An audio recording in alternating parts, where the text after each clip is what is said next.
So here we have the Mercedes-Benz C220 on a 17 plate. I'm going to start off by showing you around the outside of the car, and then we'll hop in and run through some controls on the inside.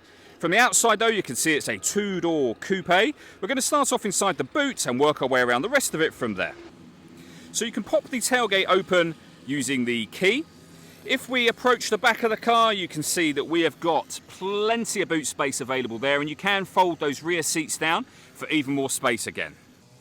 Okay, so we're just going to work our way back around to the front of the car, and then we'll hop in and run through some controls on the inside. But now that we've done a full circle of it, you can see it's in excellent condition the whole way around.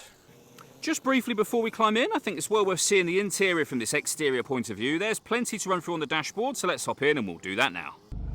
Okay, now that we're inside the car, we're going to start with the dials. On the left-hand side, we have the speedometer and fuel gauge, and on the right-hand side, the rev counter and coolant temperature gauge.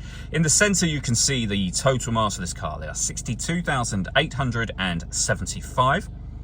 Above that, it will show you what gear this car is in. It's an automatic, and of course, we are in park at the moment. You can change the information displayed in this section using buttons on the steering wheel. You can, for example, have a digital readout for the speedometer, and the buttons I was using to do that are just here.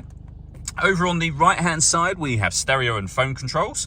Behind the steering wheel, the minus and plus paddles will enable you to change up and down a gear manually with this automatic gearbox, should you wish to do that. And then over in the center, we have the main screen for the car. So up on here, you can access various things, including, as you can see, your satellite navigation. All of the movement that I'm making up on the screen at the moment is being done using these controls just here. You can use this disc to rotate to various options, push it down to select them. You can also use this to push down, and you can go back to your main menu from here. We've got our volume for stereo down there. It's very easy to lay your hand over this, your left hand, whilst you're driving, of course. So very easy to operate. If you wish to, you can use some of the physical buttons just here to access things like your satellite navigation, or if I press the radio button, you'll then notice, of course, we are on the radio menu. We got our FM and DAB radio available to us there. We can come back to the main menu and also listen to our own music under the media heading.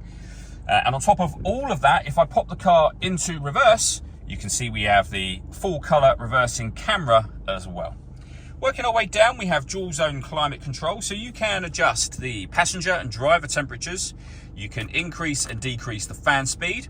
You can turn your air conditioning off in this case, or back on again, or hit auto. The car will then take full control of the fan speed and direction of the air to maintain these temperatures for you. You can override that whenever you wish to.